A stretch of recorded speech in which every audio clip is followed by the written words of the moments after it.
कहाँ तक पढ़ाया था? oogenesis, oogenesis ये भी हो गया था, ये भी हो गया था oogenesis।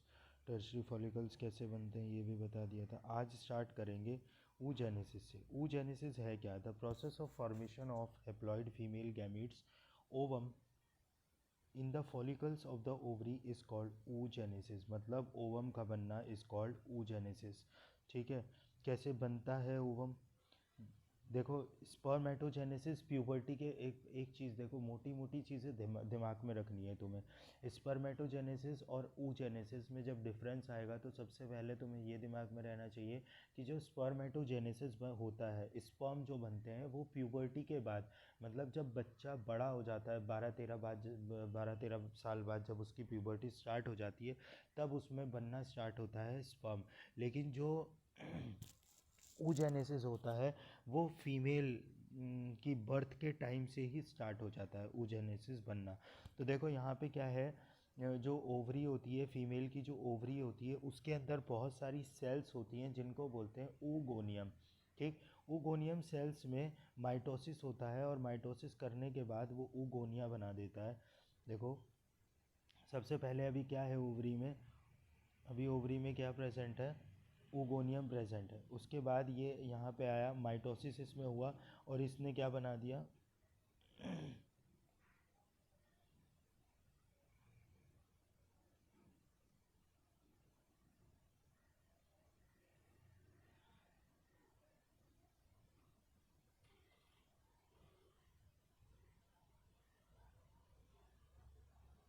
oogenesis। ठीक है, उसके बाद देखो oogonia, oogonia enters into the meiosis one. अब oogonia में भी क्या हो जाता है? oogonia में अब ये oogonia बनाया, oogonia में फिर ग्रोथ होगी, ग्रोथ होने के बाद ये प्राइमरी oocyte बना देंगे। अभी तक ये बात ध्यान रखना कि ये सारी की सारे जितनी भी कहानी है ये हैप्लॉइड है यहाँ तक, ठीक, 2n तक। उसके बाद germinal epithelium of the oogonia start during embryonic stage. तो इस चार्ट को ही बस तुम्हें ध्यान रखना है कि ये देखो चार्ट में किस तरह हो रहा है। पहले oogonia बन रहा है, oogonia के बाद oogoनियम में माइटोसिस हुआ और oogoनियम में माइटोसिस होने के बाद oogonia बना दिया, oogonia की ग्रोथ हुई, oogonia की ग्रोथ होने के बाद प्राइमरी oocyte बना दिया। यहाँ पे देखो ये oocyte बन गया। प्राइमरी oocyte में मियोसिस होगी, मियोसिस वन होगी और फिर सेकेंडरी oocyte बना देता है और एक पोलर बॉडी बनती है। देखो इसके साइड में देखो, ये छोटी छोटी दो एन एन करके जो छोटी छोटी सेल्स बनी हुई हैं इनको बोलते हैं पोलर बॉडी। तो इसमें दो पोलर बॉडी बनती है, oogenesis के टाइम पे दो पोलर बॉडी बनती है, एक फर्स्ट पोलर बॉडी और एक सेकंड पोलर बॉडी। ये सारी चीज़ें तुम्हें बताई थी मैंने पहली जब मैंने डिटेल में पढ़ाया था। तो एक बार अपने रिवाइज खोल खोल के देखोगे, नोट्स देखोगे तो ये चीज़ें क्लियर हो जाएंगी।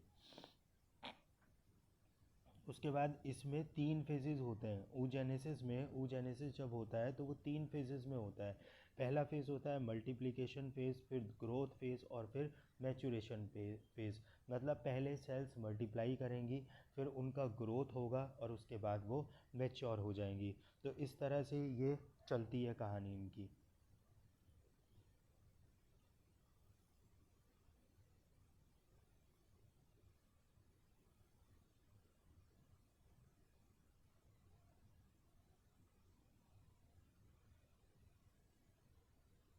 Long duration, growth phase. Growth phase देखो, पहली क्या थी? Multiplication phase. मल्टीप्लिकेशन होने के बाद जो ग्रोथ फेज़ होता है वो सबसे लंबा फेज़ होता है किसी का भी। मतलब जैसे लड़की पैदा हुई तो उस टाइम पे तो मल्टीप्लिकेशन स्टार्ट हो गया उसके ओवरी के अंदर, और जब वो 12 से 13 साल तक होगी, मतलब वो 12 से 13 साल तक पहुंचने में वो जो उसके oogonia है, जो उसके oogoनियाज हैं वो सारे के सारे ग्रोथ कर रहे हैं, मतलब वो बड़े हो रहे हैं। तो उसमें कितना टाइम लगता है? 12 से 13 साल लगते हैं। One of the diploid oogonia undergo growth increasing in the cytoplasm and accumulation of yolk and transform to enlarged oogonia called primary oocyte। ये जो oogonia होते हैं ये प्राइमरी oocyte बना देते हैं। Other oogonia form single layered follicular epithelium primary follicle surrounded by more granulosal cells, secondary follicle fluid filled antrum cavity atrium, tertiary follicle, और फिर उसके बाद टर्शी फॉलिकल से क्या बनते हैं, ग्राफियन फॉलिकल। मतलब कुछ oogonia फॉलिकल्स बना देती हैं और कुछ oogonia क्या बनाती हैं, प्राइमरी और सेकेंडरी स्पर्मेटो oocyte। ठीक, उसके बाद ये मैच्योरेशन फेज़ आ जाता है। मैच्योरेशन फेज़ में क्या होता है, a fully grown primary oocyte to and undergoes first meiotic division result in the formation of 2 unequal size haploid cell.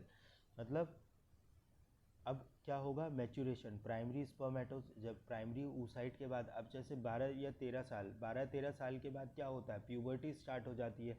मतलब अब जो उसके oocytes हैं वो फुल्ली मैच्योर्ड, जो सेकेंडरी oocyte है, जो सेकेंडरी ओवम है, उसमें डेवलप होना है उनको। तो 12 या 13 साल की उम्र के बाद से वो डेवलप होना, मतलब मैच्योर होना वो स्टार्ट हो जाएंगे। तो इसीलिए अब इसको क्या बोलते हैं, मैच्योरेशन फेज़ बोलते हैं। तो मैच्योरेशन फेज़ हो गया। अब उसके बाद बात करेंगे, thus this oogenesis 4 cells are produced, among them one is the functional ooted and 3 are non-functional polar bodies. The ooted with very little changes become a ovum। देखो ये बात मैंने तुम्हें बताई थी कि मियोसिस के बाद 4 सेल्स बनती हैं, ठीक है। 4 सेल्स बनने के बाद भी अब 4 इतनी सारी हमें सेल की ज़रूरत तो है नहीं, स्पर्म तो बहुत सारे बनने थे, लेकिन ओवम तो हमें एक ही बनाना है, क्योंकि एक ही ओवम के साथ में कोई भी स्पर्म आके फर्टिलाइज़ कर सकता है, कोई भी फ्यूजन कर सकता है। तो हमें तो एक ही, लेकिन जो एक बनाना है वो इतना स्ट्रॉन्ग होना चाहिए, इतना पावरफुल होना चाहिए कि उसको कोई डिग्रेड ना कर पाए। तो हम क्या करते, तो जो ये बाकी के 3 होती हैं, जो ये 3 होती हैं बाकी की जो सेल्स बनती हैं, ये तीनों की तीनों अपना न्यूट्रिशन भी उसको ही दे देती हैं और ये खुद को डिजेनरेट कर लेती हैं। मतलब ये कहती हैं भैया बस अब तू ही ज़िंदा रह ले, हम तीनों मर जाते हैं।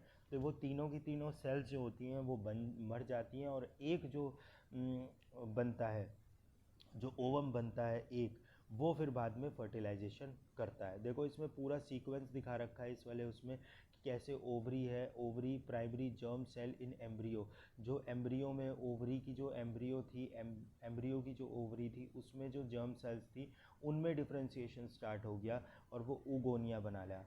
oogonia के बाद oogoनियम इन एवरी, उसके बाद oogoनियम से क्या बना, प्राइमरी oocyte बनाया। प्राइमरी oocyte में completion of meiosis first and onset of meiosis second, तो ये होगा, कंप्लीशन हो जाएगा। कंप्लीशन के बाद फिर इसमें 2n फर्स्ट पोलर बॉडी बनाएगा। प्राइमरी oocyte में फिर से दोबारा से मियोसिस 1 होगी, तो सेकेंडरी oocyte और प्राइमरी फर्स्ट पोलर बॉडी, और फिर ये सेकेंडरी oocyte बना देगा। सेकेंडरी oocyte के बाद सेकेंड पोलर बॉडी और ओवम बनाएगा, और इस ओवम के साथ ही स्पर्म जो होगा वो फर्टिलाइज़ करेगा। तो ये इवेंट्स बहुत बार तुम्हें बता दिए गए हैं, इनको कॉपी पे बनाओ। oogenesis को, स्पर्मेटोजेनेसिस को किस तरह स्टार्ट होता है, किस तरह, क्या पूरा मैथमेटिक्स है ये, इसको टेबल की तरह याद करोगे। मियोसिस माइटोसिस, कहाँ मियोसिस हो रहा है, कहाँ माइटोसिस। देखो oogenesis और स्पर्मेटोजेनेसिस से 5 नंबर का क्वेश्चन ज़रूर आता है, तो इन दोनों को ही तुम्हें बहुत अच्छे से तैयार, और अगर एक बार ये चार्ट से समझ गए तो फ्री के नंबर है, समझने के बाद तो इसमें कुछ है ही नहीं, ठीक है। अब बात करेंगे हम मेंस्ट्रुअल साइकिल की। Reproductive cycle of the female primates is called menstrual cycle. Menstrual cycle में मैंने तुम्हें बताया था कि रिप्रोडक्टिव चेंजेस होते हैं फीमेल के अंदर, तो मेंस्ट्रुअल साइकिल भी पढ़ना इम्पॉर्टेंट है। मेंस्ट्रुअल साइकिल में क्या क्या पॉइंट तुम्हें ध्यान रखने हैं वो ध्यान रखना, किस तरह होता है, क्या होता है, वो सारी चीज़ें एक बार मैं भी तुम्हें बता दूंगा। तो मेंस्ट्रुअल साइकिल में सबसे पहले क्या है मेंस्ट्रुअल साइकिल एक्चुअल में, देखो ये मेंस्ट्रुअल साइकिल रिप्रोडक्टिव चेंजेस होते हैं फीमेल प्राइमेट्स के अंदर। प्राइमेट्स में क्या क्या आता है, तुम्हें क्या लगता है कि जो ये पीरियड्स होते हैं ये सिर्फ इन्हीं के अंदर होते हैं, ह्यूमन बींग्स के अंदर नहीं, ये बंदरों के अंदर, गिब्बन्स के अंदर, जितने भी प्राइमेटा है, प्राइमेटा फैमिली के हैं, जितने गोरिलाज हैं और भाई लंगूर बंदर हैं, ये जितने भी हैं इनके अंदर सबके मेंस्ट्रुअल साइकिल होता है। सेम प्रोसेस इनके अंदर भी ह्यूमन बींग्स वाला ही होता है, जिस तरह ह्यूमन बींग्स में फीमेल्स में मेंस्ट्रुअल साइकिल होती है, इसी तरह से इसके अंदर भी होते हैं। और जो और होते हैं जैसे क्या बोलते हैं, गाय भैंस कुत्ता जितने भी ये होते हैं इनके अंदर भी साइक्लिकल चेंजेस होते हैं, रिप्रोडक्टिव साइक्लिकल चेंजेस, जिसको कहते हैं क्या, एस्ट्रस साइकिल। देखो एनसीईआरटी में दिया हुआ है, अगर इसमें नहीं दिया हुआ होगा तो कोई बात नहीं, लेकिन एनसीईआरटी में दे रखा है कि जो एनिमल्स वगैरह होते हैं, जब कैटल्स वगैरह होते हैं, गाय भैंस होती हैं, उनके अंदर मेंस्ट्रुअल साइकिल को क्या बोला जाता है। तो इसको नोट डाउन करके लिख लेना, एस्ट्रस, ESTRUS, एस्ट्रस साइकिल उसको बोलते हैं। Menstruation is the term given to the periodic discharge of food, tissue, fluid, and mucus from the reproductive organ of sexually mature females. The flow usually lasts for 3 to 6 days each month and is caused by the sudden reduction in the hormones estrogen and progesterone. ठीक है, क्या होता है कि जैसे ही menstruation start होता है तो जो प्रोजेस्टेरोन और एस्ट्रोजन होते हैं उनका जो लेवल होता है वो डाउन हो जाता है। The menstrual cycle begins when a female reaches the age of puberty. The first menstruation begins at the puberty is called menarche. This is important, menarche पूछ लेते हैं, मीनार्च क्या होता है तो इसको मार्क कर लेना। The first when the female reaches the age of puberty, जैसे ही फीमेल प्यूबर्टी की एज पे पहुंचती है उसको बोलते हैं मीनार्च। ठीक है, the first menstruation begins at the puberty is called menarche. During the menstrual cycle the uterus endometrium prepare itself for implantation of fertilized egg. If the fertilization does not occur, the uterus lining is shed from the body. Menstrual cycle कितने दिन की होती है? On an average 28 दिन की होती है, लेकिन आजकल बहुत सारी फीमेल्स में ये प्रॉब्लम है, डिस्टर्ब उनकी मेंस्ट्रुअल साइकिल हो गई है। तो किसी को पहले हो जाती है, मतलब 26 दिन की होती है, किसी को 24 दिन, किसी को 25 दिन की होती है, या कई बार ऐसा होता है कि किसी किसी को 32 दिन की हो जाती है, 30 दिन की हो जाती है। तो ये आजकल जो है मेंस्ट्रुअल साइकिल, ये आजकल फीमेल्स में बहुत डिस्टर्ब हो गई है। One ovum is release in the mid usually 14th day of the, देखो हर एक ओवरी जो होती है 14 दिन में वो एग रिलीज़ करती है, 14वें दिन वो एग रिलीज़ करती है। One ovum is release in the middle usually 14th day of each ovary, 14वें दिन एक ओवरी प्रोड्यूस करती है ओवम। ठीक,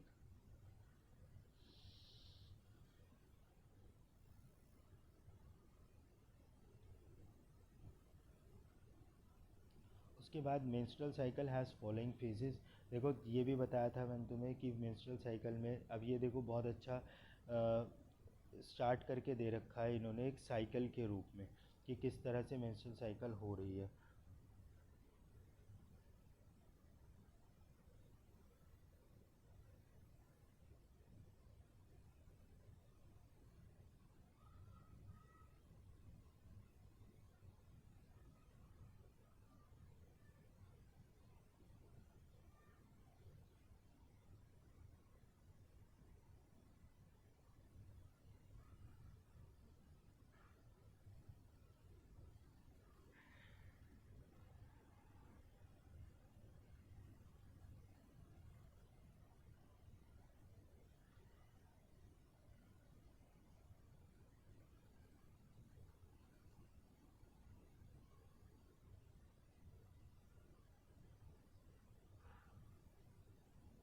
3 फेजेस होते हैं, मेंस्ट्रुअल फेज, फॉलिकुलर फेज और ओव्यूलेटरी फेज।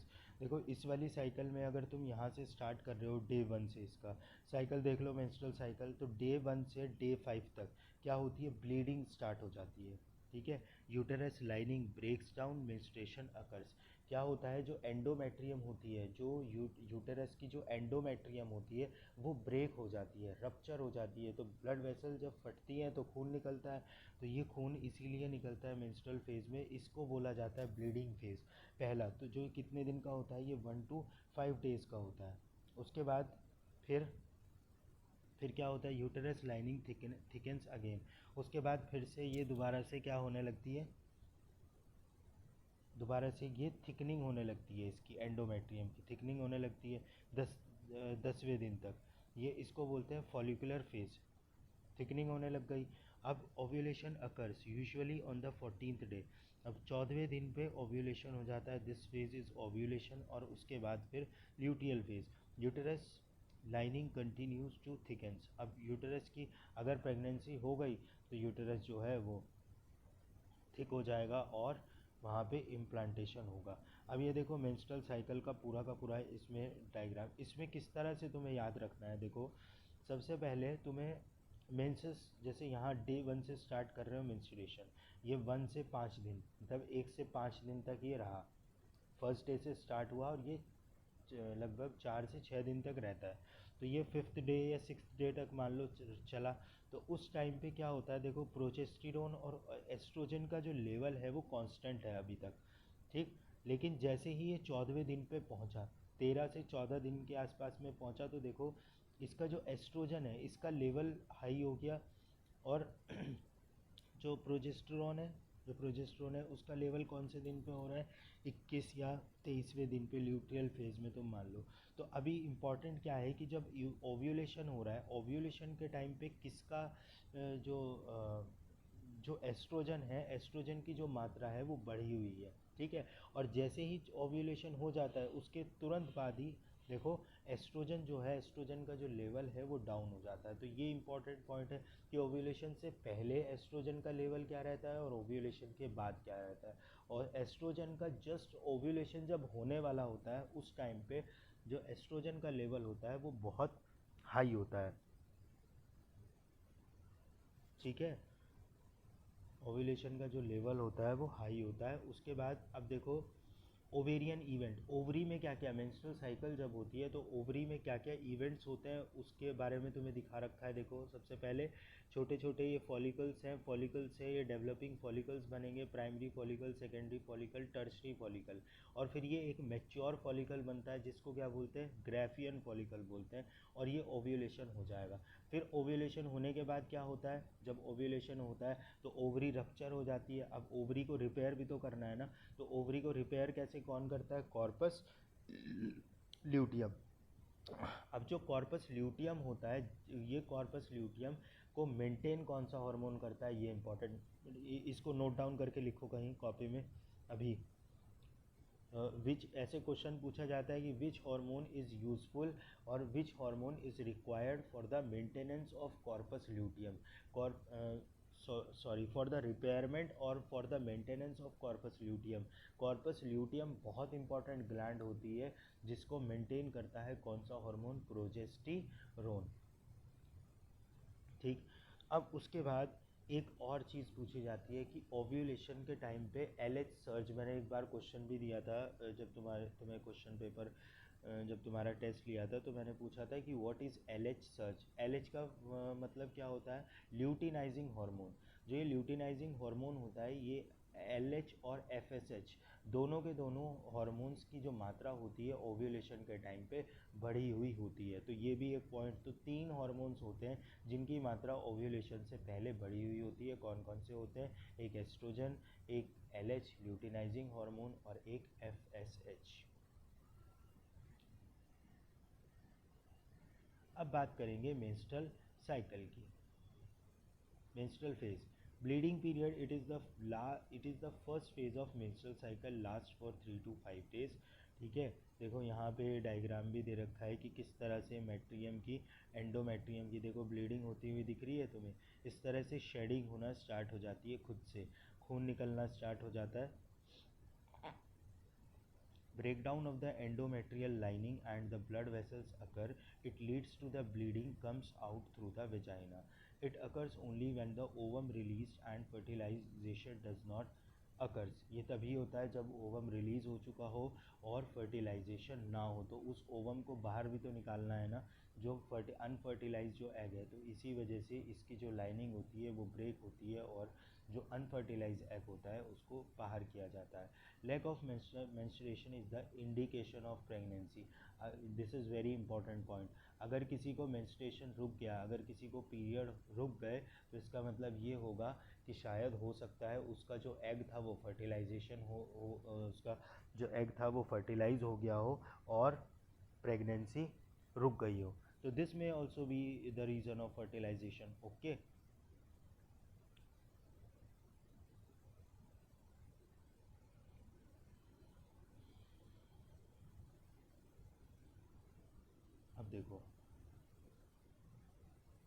फॉलिकुलर फेज और प्रोलिफरेटिव फेज। फॉलिकुलर फेज और प्रोलिफरेटिव फेज कहाँ पे होते हैं ये दोनों के दोनों? फॉलिकुलर फेज, फॉलिकल्स कहाँ बनते हैं? फॉलिकल्स बनते हैं ओवरी के अंदर। फर्स्ट से 14 डेज तक का ये फॉलिकुलर फेज, मतलब फॉलिकुलर फेज अगर हो रहा है तो यानी कि ओव्यूलेशन हो रहा है, और ओव्यूलेशन हम जो एवरेज मान के चल रहे हैं वो 14th डे पे चल रहे हैं। तो फर्स्ट डे से 14th डे तक स्टार्ट हो गया आपका फॉलिकुलर फेज, मतलब ओवरी के अंदर फॉलिकल्स बनना स्टार्ट हो गए, और फॉलिकल्स जब बनना स्टार्ट हो गए तो क्या बनेगा? ओवम बनेगा। Menstruation phase followed by the follicular phase. Primary follicle grows into किसमें? जी फॉलिकल। जी फॉलिकल मतलब ग्राफियन फॉलिकल्स में, एंड एंडोमेट्रियम रीजेनरेट्स प्रोलिफरेशन। गैनाडोट्रोपिंग पिट्यूटरी, देखो एफएसएच और एलएच गोनाडोट्रोपिंग हॉर्मोन्स होते हैं ये दोनों के दोनों, जिसको कौन सी ग्लैंड रिलीज करती है? This is important, mark this line. Pituitary gland. Pituitary gland जो होती है वो एफएसएच और एलएच को रिलीज करवाती है, निकलवाती है, pituitary gland. Development, this in turn increase the estrogen secretion from the growing follicle. उसके बाद क्या होता है? This in turns increases estrogen secretion from the growing follicles. उससे क्या होता है? जो ग्रोइंग फॉलिकल्स हैं वो एस्ट्रोजन सिक्रीट करना स्टार्ट करते हैं। LH and FSH attains peak in the middle of the cycle 14th day. Rapid secretion of LH surge induces Graafian follicle to rupture and release ovum. Ovulation, corpus luteum.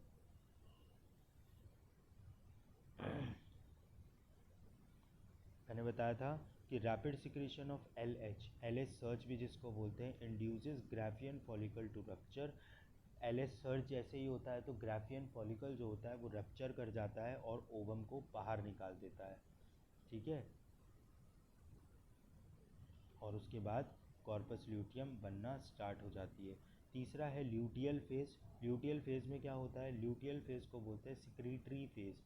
Luteal phase को क्या बोलते हैं? Secretory phase. This phase begins after the ovulation. Ovulation के just बाद ही ये start हो जाता है ये phase.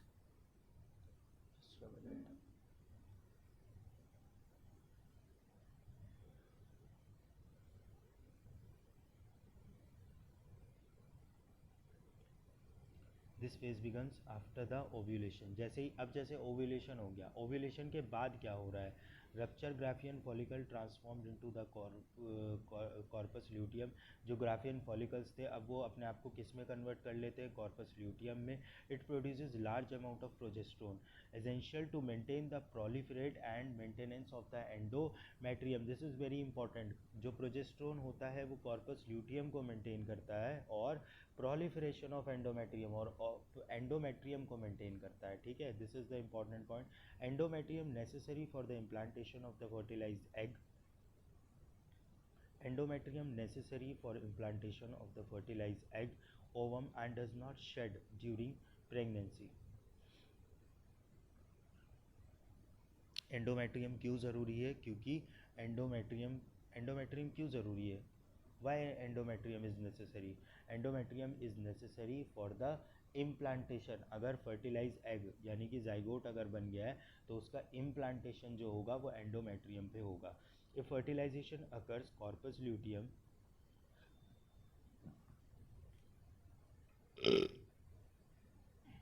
if fertilization occur, corpus luteum grows further and pregnancy continues. Menstrual cycle stops up. In absence of fertilization, Graafian follicle transforms to yellow-bodied corpus luteum. समझ गए? अगर फर्टिलाइजेशन नहीं हो रहा है तो क्या होगा? ग्राफियन फॉलिकल्स जो होंगे वो एंडो कॉर्पस ल्यूटियम में कन्वर्ट हो जाएंगे। Progesterone level decreases, corpus luteum degenerate to corpus albicans, decrease in the progesterone leads to menstruation. अब फर्टिलाइजेशन तो हुआ नहीं तो क्या होगा? प्रोजेस्टेरोन का जो लेवल होगा वो डाउन हो जाएगा और अब कॉर्पस ल्यूटियम कॉर्पस एल्बिकन्स में बन जाएगी और फिर ख़त्म हो जाएगी। Menstrual cycle ceases at the 50 year age. पूछते हैं कि मेंस्ट्रुअल साइकिल फीमेल के अंदर कब बंद हो जाती है? तो 50 साल की उम्र में मेंस्ट्रुअल साइकिल बंद हो जाती है। Cyclic menstruation is indicator of the normal reproductive phase and extend between the menarche and menopause. क्या है मेंस्ट्रुअल साइकिल? मेंस्ट्रुअल साइकिल एक वो टाइम पीरियड है जो मीनार्स से मीनोपॉज के बीच में होता है। ठीक है, तो फर्टिलाइजेशन में कुल मिला के यही सब था। Fertilisation is important. फर्टिलाइजेशन में तुम कौन कौन से हार्मोन किस किस टाइम पे बढ़े हुए होते हैं, किस किस टाइम पे कम होते हैं, वो सारी चीज़ें तुम ध्यान रखोगे इस बात का। ठीक है,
उसके बाद अगला टॉपिक है फर्टिलाइजेशन एंड इम्प्लांटेशन। फर्टिलाइजेशन क्या होता है, इम्प्लांटेशन होता है क्या होता है, ये भी तुम्हें पता है।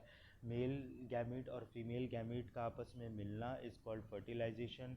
तो इंसेमिनेशन वर्ड अगर तुम्हें पता हो, इंसेमिनेशन क्या होता है, कॉप्यूलेशन क्या होता है, क्यूटस क्या होते हैं, इन सब के वर्ड्स तुम्हें सर्च करने हैं, देखने हैं, समझने हैं, क्योंकि this time you have to understand very clearly कि इंसेमिनेशन का मतलब क्या होता है और कॉप्यूलेशन का मतलब क्या होता है, क्यूटस का मतलब क्या होता है, क्योंकि जब तक ये इंटरकोर्स का मतलब क्या होता है ये वाले वर्ड्स नहीं समझोगे तो मैं बोलता रहूँगा तो क्या ही वो समझ में आएगा। तो फर्टिलाइजेशन क्या होता है, फर्टिलाइजेशन तुम्हें पता है, the process of fusion of sperm with the ovum is called fertilization. Ovum का स्पर्म के साथ में मिलना, फ्यूज होना इज कॉल्ड फर्टिलाइजेशन। दूसरा ये क्वेश्चन पूछा जाता है कि फर्टिलाइजेशन कहाँ पे होता है, तो फर्टिलाइजेशन होता है ampullary isthmic junction. I have told you many times ampullary isthmic junction, underline this point, ampullary isthmic junction. ठीक, फर्टिलाइजेशन,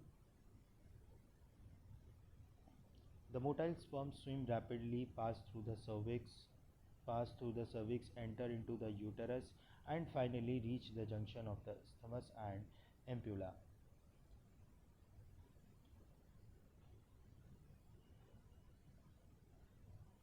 अब देखो यहाँ पे,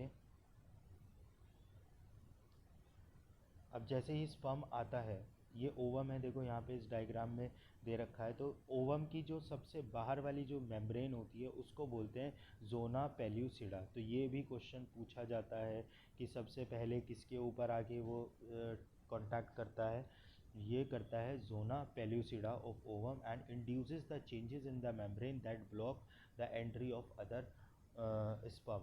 क्या करता है, जो मेम्ब्रेन होती है ओवम की, उसके जैसे ही ये जाके स्पर्म उसके ऊपर अटैक करता है या जैसे ही उसको जाते ही टच करता है, तो जो जोना पेलुसिडा होती है वो अपनी परमिएबिलिटी को चेंज कर लेती है। मतलब कि अब अगर बाकी और कोई स्पर्म आएगा तो वो उसके अंदर ना तो एंटर कर पाएगा और ना उसको फर्टिलाइज कर पाएगा। तो एक ही स्पर्म होता है जो उसको फर्टिलाइज कर पाता है। Acrosome of the sperm secrete lytic enzyme, this is important, hyaluronidase. Hyaluronidase जो एंजाइम होता है वो स्पर्म वहाँ पे जाके सिक्रीट करता है ओवम और ओवम के साइटोप्लाज्म में through zona pellucida and plasma membrane. Meiotic division of the secondary oocyte after sperm enter plasma membrane of the ovum.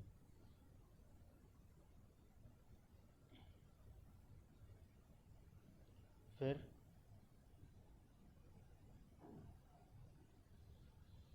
Second meiotic division minus second polar body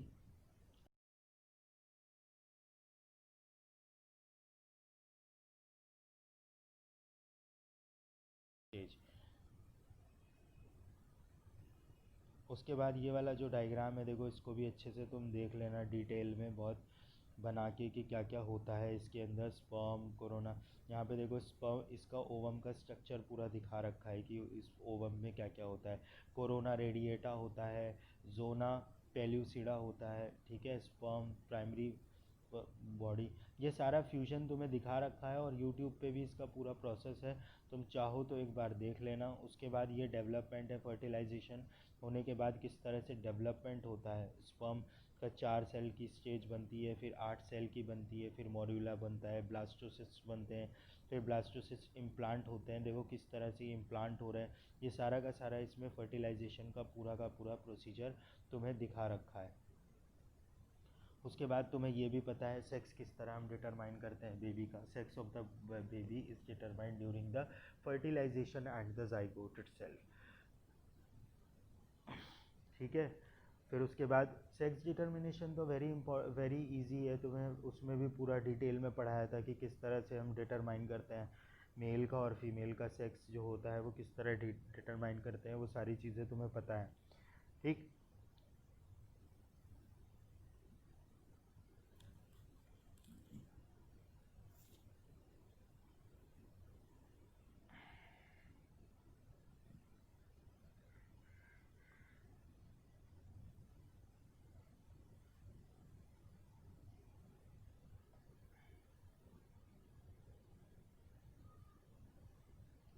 ये देखो इसमें दिखा भी रखा है, एक बार तुम इसको देख लेना।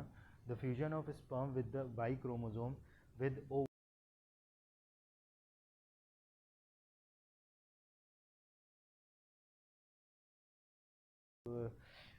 कर ले तो क्या होगा, बेबी बनेगा, मतलब बॉय बेबी बनेगा, फीमेल मेल बेबी बनेगा। और अगर एक्स का ही क्रोमोजोम एक्स के साथ में करे तो फीमेल बेबी बनता है। इस तरह से बहुत इजी है ये तो, तुम्हें सेक्स डिटर्मिनेशन तो मैंने पूरा पढ़ा ही दिया था, इसमें क्या बताऊँ। zygote carrying XX chromosome develop into the female and with XY chromosome develop into the male।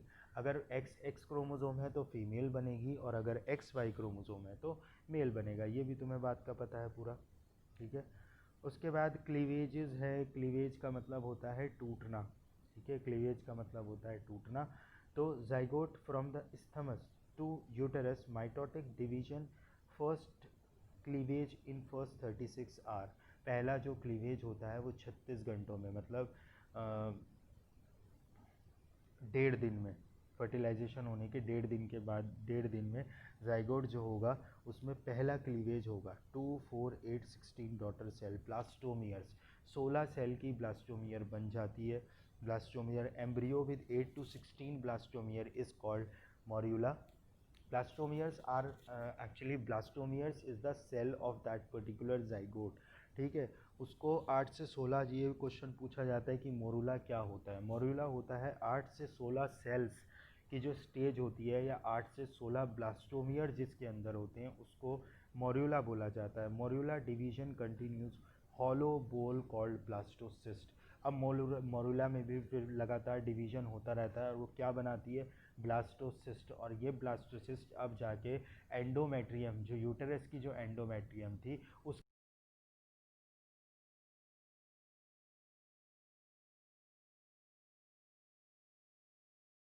the blastomere in the blastocyst arranged in the two layers, and outer layer is called trophoblast and inner layer is called inner cell mass। this is important, ये भी मैंने बता रखा था तुम्हें कि जो blastocyst होती है, अब ब्लास्टोसिस्ट 2 लेयर्स में कन्वर्ट हो जाती है। एक एक एक को बोलते हैं ट्रोफोब्लास्ट और दूसरे को बोलते हैं inner cell mass. Trophoblast cell attaches to the endometrium, it helps in the implantation and development of the placenta.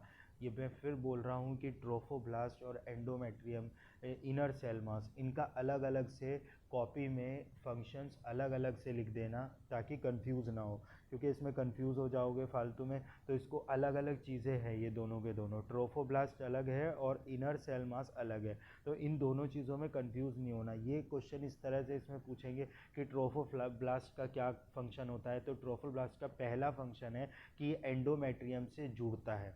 ठीक है, जो ट्रोफोब्लास्ट वाली सेल्स होती हैं ये एंडोमेट्रियम से जुड़ती है। ये हेल्प करती है इम्प्लांटेशन में और डेवलपमेंट ऑफ प्लेसेंटा में, मतलब प्लेसेंटा के डेवलपमेंट में ये हेल्प कर रही है और इम्प्लांटेशन में ये हेल्प करती है। Inner cell mass gets differentiated into the embryo. The complete attachment of the blastocyst to the uterine endometrium is called and implantation. ठीक है, चलो क्लीवेज भी हो गया।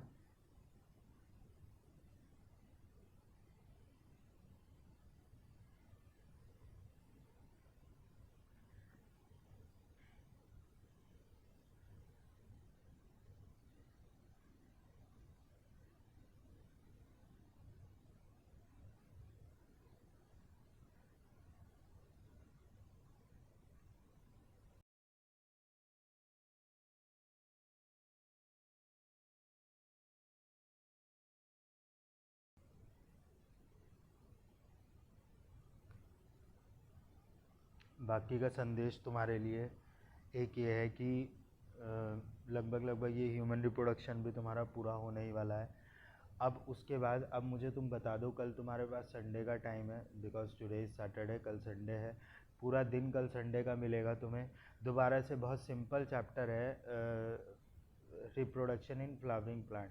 तो reproduction in flowering plant Sunday से पहले पहले जो तुम्हें डाउट उसमें लग रहे हो, एक दो वर्ड्स जो हो वो पूछने हो वो पूछ लेना। उसके बाद मंडे में तुम्हारा टेस्ट होगा। ठीक है, मंडे में तुम्हारा पूरा टेस्ट होगा और उस क्वेश्चन पेपर को मतलब करोगे, फिर उसके बाद अगले दिन उसी क्वेश्चन पेपर को हम डिस्कस कर लेंगे पूरा सॉल्यूशन के बाद। तो ये सब चीज़ें का ध्यान रखना। अब टेस्ट भी इम्पोर्टेंट हो गए हैं, क्योंकि अब टेस्ट तो कराने ज़रूरी होंगे ना, तो याद कैसे करोगे नहीं तो अब ये इस हफ्ते दे दो एक इसका sexual reproduction in flowering plant का, और फिर मैं अगले हफ्ते में दे दूंगा इन दोनों चैप्टर्स का, ह्यूमन रिप्रोडक्शन और रिप्रोडक्टिव हेल्थ का। ठीक, तो पढ़ना स्टार्ट कर दो। ठीक है, चलो।